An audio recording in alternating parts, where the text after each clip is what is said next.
స్థానిక సంస్థల ఎన్నికలు జరిగినాయి. పంచాయతీల్లో జనసేన పార్టీని ప్రజలు ఎక్కువగా ఆశించిన స్థాయిలో జనసేన పార్టీని గౌరవించారు. దాన్ని ఓర్వలేక అధికార పార్టీ మా వెన్నంటే ఉంటూ ప్రతిపక్ష పార్టీ తెలుగుదేశం మా మీద కుట్రపూరితమైన రాజకీయాలు చేస్తున్నారు. రాబోయే రోజుల్లో కూడా ఎంపీటీసీ జెడ్పీటీసీ ఎలక్షన్లో కూడా రెండు పార్టీలకి లేని విధంగా విజయ అవకాశాలు మాకు వస్తున్నాయన్న ఆలోచనతో మా పార్టీ మీద దుష్ప్రచారాలు చేయటం, మా అభ్యర్థులను బెదిరించడం జరుగుతుంది. ముఖ్యంగా భీమవరం నియోజకవర్గం వీరవాసరం మండలం మచ్చిపూరి గ్రామంలో అప్రజాస్వామికమైన చర్యలు జరుగుతున్నాయి. జనసేన పార్టీ అభ్యర్థి ఎస్సీ మహిళ నెగ్గటమే నేరమా? ఆ నెగ్గిన ఆనందంలో మరి అక్కడ ఉన్న అంబేద్కర్ గారిని గౌరవించుకోవడానికి వెళ్ళిన మా ప్రెసిడెంట్ అభ్యర్థిని ఇష్టం వచ్చినట్టు మాట్లాడటం, కొట్టడం, జనసేన పార్టీ అన్న ఒక సింబల్ ఉన్న ప్రతి ఇంటిని పాడు చేయటం, ఇది ఏ సంస్కృతి? మనం ఏ సంస్కృతిలోకి వెళ్తున్నాం? మనం ఎక్కడ నివసిస్తున్నాం?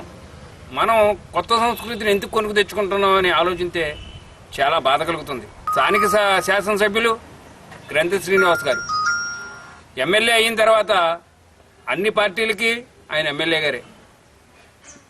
నెగ్గిన అభ్యర్థికి ఈయన అభినందించి ఈయనకొచ్చి ఫండింగ్లో ఆ గ్రామానికి ఫండ్స్ ఇచ్చి వాళ్ళని కోఆపరేట్ చేయాలి. కానీ ఏదో చిన్న చితక గొడవలు ఉన్నాయని తెలిస్తే ఒక 300 మంది 500 మందిని ఆ గ్రామం తీసుకుపోయి అక్కడ విచ్చలవిడిగా వాళ్ళ సొంత మనుషులతో దౌర్జన్యకాండ సృష్టించి మరి అక్కడ ప్రజలను భయభ్రాంతులకు గురి చేయడం అన్నది ఎంతవరకు భయమని గంతి శ్రీని గారిని అడుగుతున్నాను.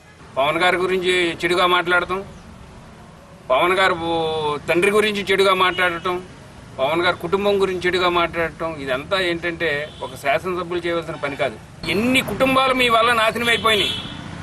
అర్బన్ బ్యాంక్ విషయంలో మీ దగ్గర ఆ బ్యాంకులో దాచుకుంటే ఆ బ్యాంకులో మొత్తం దివాలా తీసే పరిస్థితి, బ్యాంకు లేని పరిస్థితి చేసిన పరిస్థితులు మీ దగ్గర లేవా అంటున్నాను.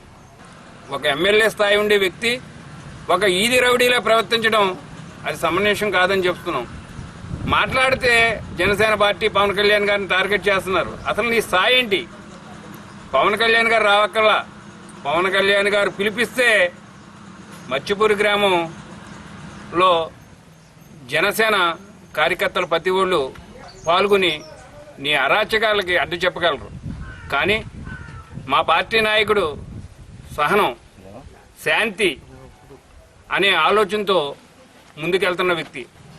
రాబోయే రోజుల్లో మా నాయకుడు పవన్ కళ్యాణ్ గారు ఏ విధంగా దశాదిశ చెప్తారో దాన్ని బట్టి నీకు ఖచ్చితమైన సమాధానం జనసేన పార్టీ ఇస్తుందని రాబోయే రోజుల్లో మా అధినాయకుడు భీమవరం పట్టణం వస్తారు. మీరు మాట్లాడిన ప్రతి మాటకి సమాధానం జనసేన పార్టీ అడుగుద్ది. దానికి మీరు సమాధానం చెప్తాకి సిద్ధంగా ఉండాలని జనసేన పార్టీ తరఫున డిమాండ్ చేస్తూ సెలవు తీసుకుంటున్నాను. మా తణుకు నియోజకవర్గంలో జనసేన ఉనికిని ఇంత బలంగా చాటి చెప్పిన ప్రజలందరికీ చాలా కృతజ్ఞతలండి.